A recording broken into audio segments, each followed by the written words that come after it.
Hello and welcome.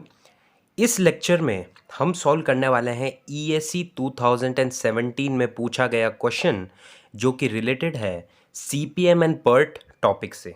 ठीक है, CPM and PERT it is a very important topic regarding your competitive exams, चाहे वो competitive exams हो और इवन आपका जो यूनिवर्सिटी एग्जाम्स है। ये टॉपिक सीपीएम और पर्ट बहुत ही फेवरेट होता है एग्जामिनर का, क्योंकि हर बार आप कोई भी पेपर उठा लो, चाहे ईएससी का उठा लो, चाहे गेट का उठा लो, चाहे स्टेट सर्विसेज का, एसएससी जेई किसी का भी उठा लो आप, उसके अंदर आपको सीपीएम और पर्ट से एक क्वेश्चन दिख जाएगा कि वो बहुत सिंपल भी हो सकता है और कई बार थोड़ा सा वो घुमा के पूछ लेते हैं।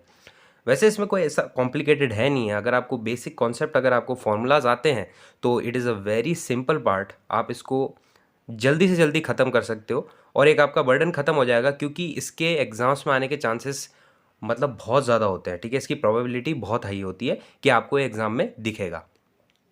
तो इस क्वेश्चन को सॉल्व करेंगे। एक्चुअल में ये क्वेश्चन बहुत ही सिंपल है। एक्चुअल में ये एमसीक्यू फॉर्मेट में पूछा गया था, बट मैंने इसको एक तरीके से एनएटी फॉर्मेट में रिड्यूस कर दिया है, क्योंकि मैं नहीं चाहता कि आप एमसीक्यू से जो ऑप्शंस को एलिमिनेट करके इसका आंसर दो। मैं चाहता हूँ कि आप पूरे क्वेश्चन को सॉल्व करें और उसके बाद आप इसके कॉन्सेप्ट को एब्जॉर्ब करने की कोशिश करें। ठीक है, तो क्वेश्चंस को सबसे पहले अपन देखते हैं कि क्वेश्चन हमें क्या कह रहा है। The following table list the task in a project and the time duration for each week. ठीक है, तो आपको टास्क दे रखा है, उसके पेंडिंग टास्क दे रखे हैं, नॉर्मल ड्यूरेशन दे रखे हैं। ये क्वेश्चन रिलेटेड है सीपीएम से। ठीक है, अगर पर्ट होता तो आपको जनरली आपके पर्ट के अंदर जो क्वेश्चंस पूछे जाते हैं वो पूछे जाते हैं स्टैंडर्ड डेविएशन से या वेरिएंस। आपको ज़्यादातर ये दो ही चीज़ें पर्ट में पूछी जाएंगी। ठीक है, लेकिन सीपीएम में आपको जनरली जो क्वेश्चंस होते हैं वो पूछे जाते हैं critical path, project duration and the free float. ठीक है, ये क्वेश्चंस ज़्यादातर सीपीएम के अंडर पूछे जाते हैं। ठीक है, तो ये सीपीएम का क्वेश्चन है और हम इसको सॉल्व करने की कोशिश करते हैं। और सबसे पहला, जब भी हमें इस तरह के क्वेश्चन होते हैं तो हमारा जो पहला टारगेट होता है वो होता है नेटवर्क डायग्राम बनाना। ठीक है, नेटवर्क डायग्राम अगर आप इजीली बना लेते हो तो ये क्वेश्चन कुछ नहीं है, ये एक तरह से बहुत इजीली केक वॉक की तरह सॉल्व हो जाता है। ठीक है, तो नेटवर्क डायग्राम, ठीक है, नेटवर्क डायग्राम में क्योंकि ये क्वेश्चन उतना ज़्यादा कॉम्प्लिकेटेड नहीं है, इसमें ज़्यादा एक्टिविटीज़ भी नहीं है, 6 एक्टिविटीज़ है ओवरऑल मिला के, तो इसमें कोई ज़्यादा कॉम्प्लिकेटेड नेटवर्क डायग्राम नहीं बनेगा। लेकिन मैं ऐसा नहीं कह रहा हूँ कि एग्जाम में नहीं आ सकता। ऑफकोर्स अगर उसकी इच्छा हो तो वो दे सकता है, गेट ईएससी में आ सकता है, कॉम्प्लिकेटेड भी आ सकता है। ठीक है, तो अभी फ़िलहाल तो हम इस पे बात करते हैं इस क्वेश्चन की। तो क्वेश्चन के अंदर आपको गिवन है टास्क, ठीक है, और उसके पेंडिंग टास्क। ठीक है, तो ये एक तरह से आपके क्या हो जाएंगे, प्रीडिसेसर एक्टिविटीज़। ठीक है, जो टास्क है आपके करंट रनिंग टास्क और उसके प्रीडिसेसर एक्टिविटीज़। ए का कोई प्रीडिसेसर है नहीं, बी का कोई प्रीडिसेसर है नहीं, दोनों ही इनिशियल स्टार्टिंग इवेंट से शुरू होंगे। इसका डायरेक्टली इनडायरेक्टली मतलब ये हो गया। ठीक है, तो 1 से शुरू होंगे ए और बी। ठीक है, तो ए और बी का इनिशियल इवेंट हो जाएगा 1। उसके बाद यहाँ से ए हमारा इस एरो सेकंड हम इवेंट बना देंगे और बी का हम एक और इवेंट बना देंगे। उसके बाद हम बात करते हैं सी का। तो सी का हमारा प्रीडिसेसर एक्टिविटी ए, तो सी को हमको इस तरीके से बनाना है कि उसका जो प्रीडिसेसर होगा वो ए होगा। तो सेकंड इवेंट से शुरू करूंगा और सी का प्रीडिसेसर यहाँ आप देख सकते हैं ए है। ठीक है, एरोज आपको डायरेक्शन देना बहुत इंपॉर्टेंट है इसके अंदर। जैसे जैसे आप नेटवर्क डायग्राम बनाते जाएं तो ज़रूर ही इन एरोज को रिप्रेजेंट करें, और एरोज हमेशा जो राइट हैंड साइड में उस डायरेक्शन में रिप्रेजेंट होते हैं। तो ये आप देख सकते हैं। उसके बाद मैंने सी, आप ये क्वेश्चन आपके दिमाग में आ सकता है, यार मैंने सी ऐसे क्यों नहीं बनाया, मैंने ऐसे क्यों नहीं बनाया। उसका मैं आंसर अभी आपको आगे दूंगा। ठीक है, तो ऐसा कोई नहीं है कि क्योंकि मुझे थोड़ा आइडिया था इस क्वेश्चन का तो इसलिए मैंने सी इस तरीके से बनाया, क्योंकि मुझे आगे पता है कि जो मेरा ई इवेंट है वो मेरा बी और सी से मिलके बना है, तो मुझे कहीं ना कहीं बी और सी को ज्वाइन तो करना ही पड़ेगा। तो क्योंकि मैंने इसमें 6 एक्टिविटीज़ है, तो यार आप देख सकते हो, आप भी इजीली देख सकते हो कि आपको बी और सी को कहीं ना कहीं तो ज्वाइन करना पड़ेगा ई एक्टिविटी को बनाने के लिए। तो मैंने यहीं ज्वाइन कर दिया, क्योंकि ई का जो प्रेडिसेसर वो बी और सी दोनों है, इसलिए मैंने इसको यहाँ ज्वाइन कर दिया। अदरवाइज अगर आप इसको सीधा बनाते तो इनडायरेक्टली आपको इस तरीके से इसको कट करना पड़ता और वापस इसको इस तरीके से ड्रॉ करना पड़ता, वो मैं आपको भी बताऊंगा। तो अब मेरा जो नेक्स्ट है वो है डी। तो डी का प्रेडिसेसर भी ए है, तो मैंने डी को इस बार इस तरीके से बनाया। इनिशियली आपको देखो मैंने डी को ऐसे बनाया था। ठीक है, ये मैंने गलत किया है। क्यों मैंने किया है वो मैं बताऊंगा, क्योंकि डी को मुझे आगे देख लेना चाहिए था कि जब मेरा जो एफ एक्टिविटी है उसके अंदर डी और ई दोनों को मिला के मुझे एफ एक्टिविटी को प्रोड्यूस करना है। तो डी और ई को अगर मुझे मिला के करना है तो मुझे डी और ई को कहीं ना कहीं तो ज्वाइन करना पड़ेगा। तो मैंने ज्वाइन किया नहीं, मैंने इसको सीधा बना दिया। और मेरा ये कहना है कि ज़्यादा से ज़्यादा आपको डमी एक्टिविटीज़ को अवॉइड करना है। आप इसको डमी से भी ज्वाइन कर सकते थे, लेकिन डमी एक्टिविटीज़ को जो रूल्स है नेटवर्क डायग्राम के, वो ये कहते हैं कि आप मैक्सिमम जहाँ तक हो सके आपको डमी एक्टिविटीज़ को अवॉइड करना है। तो इसलिए मैंने इसको अवॉइड किया और सिंपली यहाँ पे मैंने इसको ड्रॉ किया। तो मेरा जो, अब मैंने बताया आपको डी, जो ए है वो डी का प्रेडिसेसर था, और अब हमारा जो ई है उसका प्रेडिसेसर क्या है, बी और सी। इसका मतलब बी और सी दोनों कंप्लीट होंगे, उसके बाद हमारा ई स्टार्ट होगा। ठीक है, तो बी और सी दोनों कंप्लीट हो रहे हैं, देखिए यहाँ पे थर्ड इवेंट पे बी और सी, उसके बाद हमारा ई शुरू हुआ। उसके बाद हमारा जो एफ इवेंट है वो डी और ई के कंप्लीशन के बाद एफ एक्टिविटी शुरू होगा। तो ई और डी, देखिए यहाँ पे मुझे ज्वाइन करना पड़ गया, तो मैंने इसको कट कर दिया और यहाँ पे डी मैंने इस तरीके से ज्वाइन कर दिया। तो एग्ज़ाम में कई बार आप गलती तो ऐसा नहीं कहूँगा मैं, ये आप थोड़ा सा इसको करेक्शन कर लोगे, हाँ यार मुझे डी और ई साथ में बनाना था। अगर आप एक एक करके भी पढ़ते हो तो भी कोई प्रॉब्लम नहीं है, क्योंकि आप उसको बाद में करेक्ट कर सकते हो इस तरीके से जैसे मैंने यहाँ किया है। और अगर आप थोड़ा सा आगे देख लो, क्योंकि यहाँ पे एक्टिविटीज़ कम है, तो आप इजीली देख सकते हो, हाँ यार ई के लिए मुझे बी और सी दोनों की ज़रूरत पड़ेगी, तो मैं उसको पहले मिला देता हूँ। डी और ई के लिए, एफ के लिए मुझे डी और ई के दोनों के कॉम्बिनेशन की ज़रूरत पड़ेगी, तो मैं उसको पहले मिला देता हूँ। ऐसा आपको सोच के करना है, ठीक है। उसके बाद मेरा ये नेटवर्क डायग्राम कंप्लीट होता है। अब मैं इसमें टाइम दे देता हूँ। ए का टाइम है मेरा 16 वीक्स है एक्चुअली, ये ड्यूरेशन दे रखा है वो आपको वीक्स में दे रखा है। बी का जो मेरा ड्यूरेशन है वो है 20, सी का ड्यूरेशन है मेरा 8, डी का ड्यूरेशन है मेरा 10 और ई का ड्यूरेशन है 6, एफ का ड्यूरेशन है 12। तो ये मेरा इन वीक्स ड्यूरेशन आपको दे रखा है। उसके बाद अब हम आते हैं कि हमको क्रिटिकल पाथ कैसे फाइंड आउट करना है। क्रिटिकल पाथ फाइंड आउट करने के लिए बहुत सारे तरीके होते हैं। मैं आपको एक सिंपल तरीका बताता हूँ। सबसे पहले ये आपको यूज़ करना है उस एग्ज़ाम में जिसमें आपको टाइम बहुत कम लिमिटेड गिवन हो, ठीक है। तो सबसे ईजी होता है क्रिटिकल पाथ। क्या होता है क्रिटिकल पाथ? वो होता है जो सबसे ज़्यादा टाइम टेकिंग होता है, ठीक है, जिसमें सबसे ज़्यादा टाइम लग रहा है। ऐसे पाथ को हम कहते हैं क्रिटिकल पाथ। मतलब उन एक्टिविटीज़ जो सबसे ज़्यादा टाइम कंज्यूमिंग एक्टिविटीज़ है, क्रिटिकल एक्टिविटीज़ है, उनको मिला के जो पाथ बनता है प्रोजेक्ट का, उसको हम कहते हैं क्रिटिकल पाथ। तो इसके अंदर आप देख सकते हो कि सबसे ज़्यादा कौन सा ऐसा पाथ है जिसमें जो एक्टिविटीज़ है उनको मैं सम अप करूँगा, उनके टाइम ड्यूरेशन का एडिशन करूँगा, तो सबसे ज़्यादा टाइम मुझे कहाँ मिल रहा है। तो मेरे पास एक्चुअल में अगर आप देखिए तो मेरे पास कितने पाथ हैं, देखिए 1 2 4 5, एक तो ये पाथ हो गया। उसके बाद सेकंड पाथ मेरा हो गया 1 2 3 4 5, थर्ड पाथ मेरा हो जाएगा 1 3 4 5। इसके अलावा मुझे तो कोई पाथ नहीं दिख रहा है। तो मेरे पास बेसिकली 3 पाथ है, मुझे इन तीनों पाथ के टाइम ड्यूरेशन को ऐड करके देखना है कि सबसे ज़्यादा टाइम मुझे किस पाथ में लग रहा है। तो सबसे पहले मैं ऐड करता हूँ 1 2 4 5 को। तो 16 + 10 26, 26 + 12 इज 38, ठीक है। तो इसके अंदर मुझे 38 वीक्स लग रहा है। चलो मैंने इसको चेक कर लिया। उसके बाद मैं एक और पाथ को चेक करता हूँ 1 2 3 4 5। तो 1 2 3 4 5 को जो मैं ऐड करूँगा तो 16 + 8 इज 24, 24 + 6 इज 30 एंड 30 + 12 इज 42। तो यहाँ से मुझे लग रहा था 38 और यहाँ से मुझे लग रहा है 42। तो अभी मेरा मैक्सिमम आया है 42। एक और पाथ है 1 3 4 5। तो 1 3 4 5 के लिए मुझे क्या ऐड करना है 20, ठीक है। ये मेरा बी एक्टिविटी है 20 + 6 26 एंड 26 + अगेन 12 इज 38, ठीक है। तो अब देखिए आपको यहाँ देखना है कि मैक्सिमम टाइम आपको किसका लग रहा है। आपको यहाँ से 42 वीक्स सबसे ज़्यादा जो टाइम लग रहा था वो लग रहा था 1 2 3 4 5 से। तो आपका जो 1 2 3 4 5 है ये एक तरीके से आपका क्या हो जाएगा क्रिटिकल पाथ। तो जो क्रिटिकल पाथ होता है उसको रिप्रेजेंट करने के लिए हम डबल एरो कर देते हैं, ठीक है। तो मैं यहाँ डबल एरो कर देता हूँ, ये मैंने डबल एरो कर दिया। तो double arrow represents that it is a critical path, ठीक है। और उसका टाइम ड्यूरेशन कितना हो जाएगा। तो सबसे पहले जो फर्स्ट आंसर मेरे को मिल गया है वो क्रिटिकल पाथ है,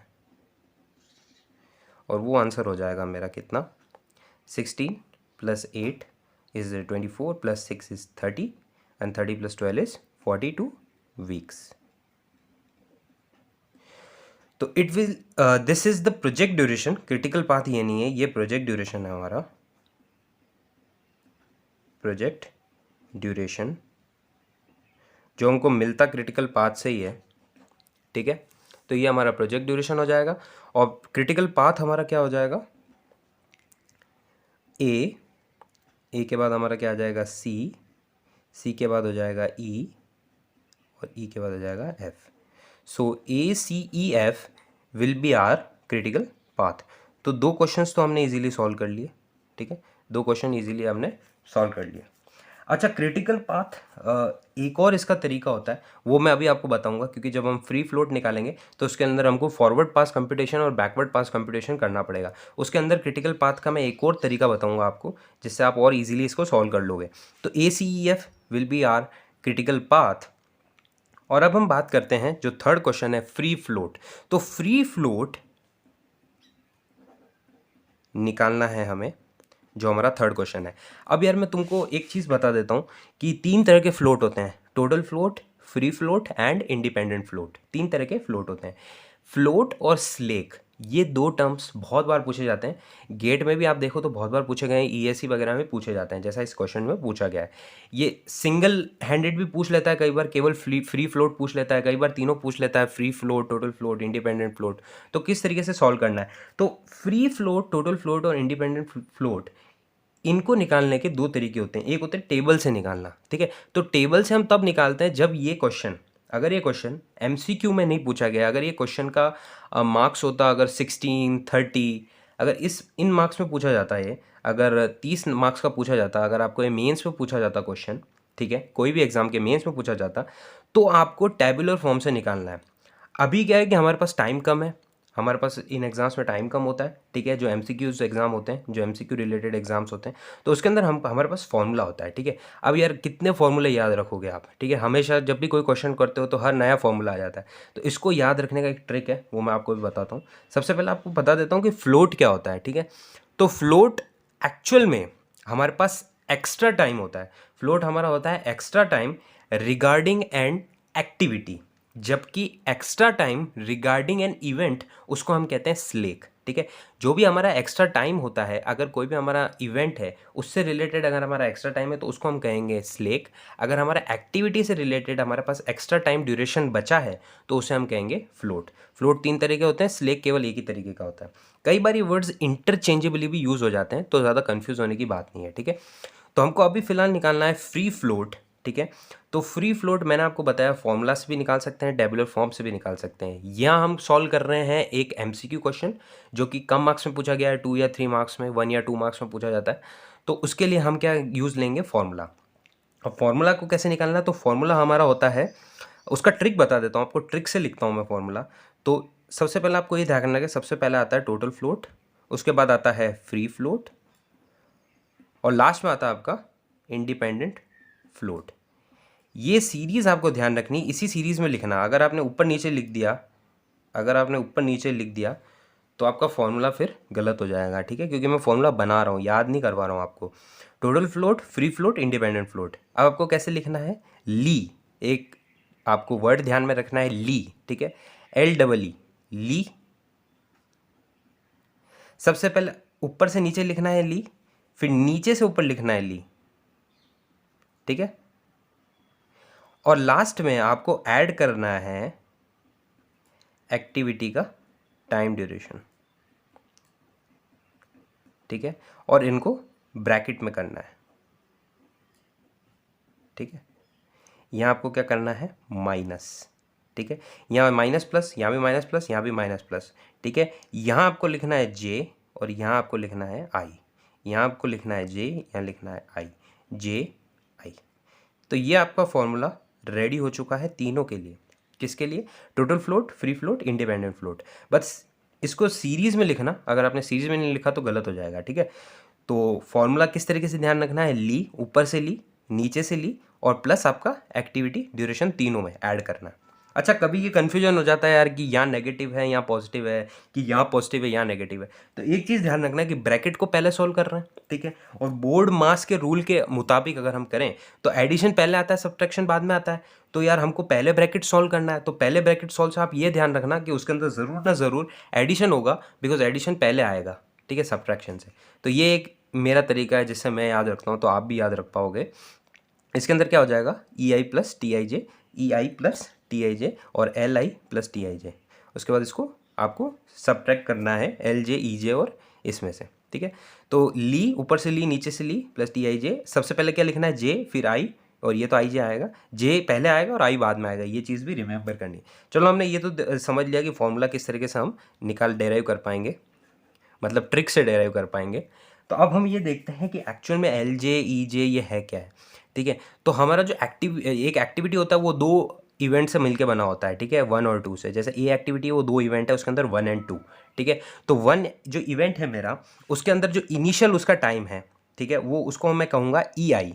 ठीक है, और ये एक्चुअल में ये होता है आई और ये होता है जे। ठीक है, हमारे पास 4 तरह के टाइम होते हैं, earliest start time, earliest finish time, latest start time, latest finish time.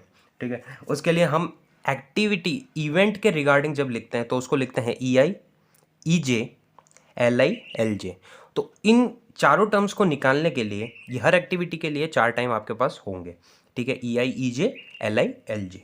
ठीक है, लेकिन इनको निकालने के लिए आपको एक मेथड होता है वो फॉलो करना पड़ता है, और उस मेथड का नाम है forward pass computation and backward pass computation. तो ये किस तरीके से करेंगे?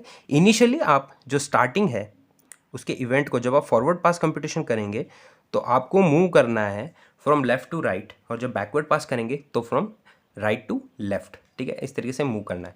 तो ई को आप 0 दे दीजिए। अभी हम ई कर रहे हैं, ई रिलेटेड है फॉरवर्ड पास कंप्यूटेशन से। अब हमको इसके अंदर एक इसका थोड़ा सा इसका ट्रिक है, ट्रिक तो नहीं कहूँगा मैं, इसका एक मेथड है फॉरवर्ड पास कंप्यूटेशन का। जब आप इसको सॉल्व करेंगे तो आपको ये चीज़ देखनी है कि इवेंट पे कितने एरोस कन्वर्ज हो रहे हैं। ठीक है, इवेंट पे कितने एरोस कन्वर्ज हो रहे हैं ये हमको देखना है फॉरवर्ड पास कंप्यूटेशन में, और कितने एरोस इवेंट से डाइवर्ज हो रहे हैं ये हमको किस में देखना है? बैकवर्ड पास कंप्यूटेशन में। ठीक है, तो फॉरवर्ड पास में हम देखेंगे कन्वर्जिंग और बैकवर्ड पास में देखेंगे डाइवर्जिंग। तो फॉरवर्ड पास में हमको देखना है इवेंट पे कितने एरोस कन्वर्ज हो रहे हैं, और उन एरोस से जब हम उस इवेंट की तरफ जाएंगे, तो उनमें से टाइम ड्यूरेशन मैक्सिमम कौन सा होगा उसको हमको पिक करना है। और जब बैकवर्ड पास कंप्यूटेशन में सॉल्व करोगे तो आपको क्या देखना है? कितने इवेंट्स एरोस डाइवर्ज हो रहे हैं इवेंट से, और उन डाइवर्जिंग इवेंट से सबसे मिनिमम टाइम कौन सा हो रहा है उस मिनिमम टाइम को पिक करना है। ये मैं बताता हूँ अभी कैसे करते हैं। ठीक है, तो E1 इवेंट पे हमारा हो जाएगा 0। उसके बाद हम आगे फॉरवर्ड मूव करेंगे फॉरवर्ड पास कंप्यूटेशन में, तो 0 प्लस हमको करना है 16, तो ई हमारा इस पे हो जाएगा 16। ठीक है, उसके बाद हम 2 से जब 3 पे मूव करेंगे तो हमको थर्ड इवेंट पे ये देखना है कि कितने एरोज इस पे कन्वर्ज हो रहे हैं। एक्चुअल में 2 एरो, जो एक तो आ रहा है हमारा 2 इवेंट से और एक आ रहा है सीधा 1 से, तो 2 कन्वर्ज हो रहे हैं। अब हमको ये देखना है कि इन दोनों कन्वर्जिंग में से कौन से पाथ में सबसे ज़्यादा हमको टाइम ड्यूरेशन मिल रहा है थर्ड इवेंट पे। तो जब मैं 16 प्लस ये बी का है और सी का 16 प्लस 8 करूँगा तो 24 आएगा, और 1 से मैं 3 पे आऊँगा डायरेक्टली तो मेरा आ जाएगा बी का जो टाइम ड्यूरेशन वो आ जाएगा 20। तो यहाँ से मुझे मिल रहा है 24 और यहाँ से मुझे मिल रहा है 20। तो मैंने क्या बोला था कि फॉरवर्ड पास कंप्यूटेशन में आपको मैक्सिमम टाइम ड्यूरेशन उठाना है, तो मैक्सिमम टाइम ड्यूरेशन क्या हो जाएगा आपका? 24। तो यहाँ मैं लिख दूंगा 24। उसके बाद हम मूव करेंगे फोर्थ पे। ठीक है, फोर्थ इवेंट पे भी मेरे पास 2 कन्वर्जिंग है, एक तो सेकंड इवेंट से आ रहा है और एक थर्ड से आ रहा है। तो 24 प्लस 6 इज़ 30 और 16 प्लस 10 इज़ 26। तो 30 मेरा मैक्सिमम हो जाएगा, तो ई मैंने 30 लिख दिया। ठीक है, 30। इसके बाद 5 पे देख रहे हो आप, एक ही कन्वर्जिंग है, तो 5 30 प्लस 12 इज़ 42। तो इसका ई हो जाएगा मेरा 42। अब मैंने जैसा आपको बताया था कि जब हम प्रोजेक्ट ड्यूरेशन निकालते हैं तो एक्चुअल में जो आपका लास्ट जो ई जो होता है वही आपका एक्चुअल टाइम ड्यूरेशन या प्रोजेक्ट ड्यूरेशन होता है। तो इसको भी आप प्रोजेक्ट ड्यूरेशन अगर आप फॉरवर्ड पास कंप्यूटेशन करोगे तो जो ई की वैल्यू फाइनल इवेंट पे मिलेगी वही हमारा प्रोजेक्ट ड्यूरेशन कहलाता है। तो आप इससे भी आंसर इसका लिख सकते हो कि प्रोजेक्ट ड्यूरेशन आपका 42 वीक्स है। ठीक है, उसके बाद हम फाइंड करेंगे बैकवर्ड पास कंप्यूटेशन से, तो एल लिखेंगे उसको हम टाइम को, और एल जो फाइनल है, जैसे इनिशियल ई तो उसको 0 कर दिया, उस तरीके से एल होगा, इसको मैं 42 लिखूंगा। अब हमको ध्यान में रखना है क्या? डाइवर्जिंग। ठीक है, तो 4 से एक ही एरो डाइवर्ज हो रहा है, तो मैं कुछ नहीं करूँगा, 42 minus 12 will be 30, so L will be 30, 42 minus 12 will be 30। उसके बाद मैं देखूँगा कि 4 के बाद मैं जाऊँगा 3 पे, 3 से मेरे कितने हो रहे हैं? अगेन एक ही मेरा डाइवर्ज हो रहा है, तो 30 माइनस 6 विल बी 24, तो एल यहाँ आ जाएगा 24। उसके बाद मैं देखूँगा मेरा 30 के बाद फोर्थ के बाद थर्ड इवेंट हो गया, थर्ड के बाद मैं सेकंड देखूंगा। सेकंड से आप देखिए मेरे पे 2 एरोस डाइवर्ज हो रहे हैं, एक तो ये वाला और एक ये वाला। तो अब मुझे यहाँ एक चीज़ ध्यान रखनी है कि मैं 30 माइनस 10 करूँगा तो मेरा 20 आता है, और जबकि 24 माइनस 8 करूँगा तो 16 आता है।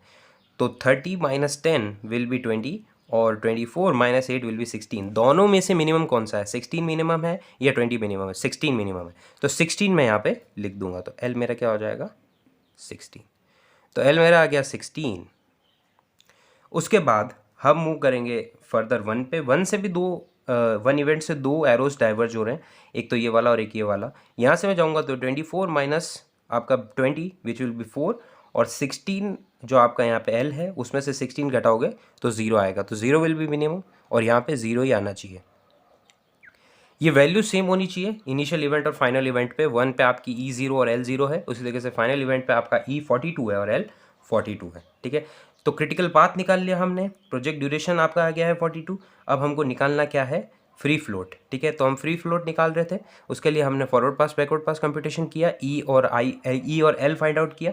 अब हमको बेसिकली हमारा जो टारगेट है उस पर आना है एक्टिविटी ए पे। तो एक्टिविटी ए को देखिए आप ध्यान से। एक्टिविटी ए पे आपके पास ई आए, क्योंकि जो इनिशियल इवेंट होता है वो मेरा होता है आई, और जो फाइनल इवेंट होता है वो होता है मेरा जे, जो दोनों मिलके एक्टिविटी को कंप्लीट करते हैं। आई जो होगा वो मेरा टेल इवेंट को शो करेगा, और जे जो मेरा होगा वो हेड इवेंट को शो करेगा। ठीक है, तो ये हो गया आई और J. That means it will be E I, it will be E J, it is L I, it is L J. तो ये हमारा ई आई और एल आई हो गया, ये हो गया ई जे और एल जे। तो आपके पास क्या वैल्यू अननोन है? आपके पास कुछ भी अननोन नहीं है, सब चीज़ें नोन है। तो आपको सिंपली वैल्यू पुट करनी है फॉर्मूला में। ये आपका फॉर्मूला है फ्री फ्लोट का। फ्री फ्लोट आपसे पूछा गया है, तो फ्री फ्लोट के फॉर्मूला में जब आप वैल्यू पुट करोगे तो आपको आंसर क्या मिल जाएगा? ई जे। ई जे इज़ योर 16। ठीक है, तो 16 यहाँ पे रखोगे, माइनस ई आई। ई आई क्या है? 0। 0 plus T I J. T I J is your activity duration. Activity duration, activity कौन सी? ए। तो ए का एक्टिविटी ड्यूरेशन कितना है? 16। ठीक है, 16 वीक्स। तो 16 आप यहाँ पे लिखोगे। जब आप इस ब्रैकेट को सॉल्व करोगे और इसमें से सब्ट्रैक्ट करोगे तो आंसर आपका आ जाएगा 0। तो फ्री फ्लोट आपको मिल गया 0। ठीक है, तो जैसा कि हमने यहाँ पे फ्री फ्लोट निकाल लिया, हमसे जो पूछा गया था, प्रोजेक्ट ड्यूरेशन पूछा गया था, वो भी कैलकुलेट कर लिया, क्रिटिकल पाथ कैलकुलेट कर लिया। तो फाइनल आंसर मैं यहाँ पे लिख देता हूँ आपके लिए। जो हमारा क्रिटिकल पाथ है वो है ए, सी, ई और एफ। उसके बाद जो हमारा प्रोजेक्ट ड्यूरेशन है वो है, प्रोजेक्ट ड्यूरेशन वो है 42 वीक्स।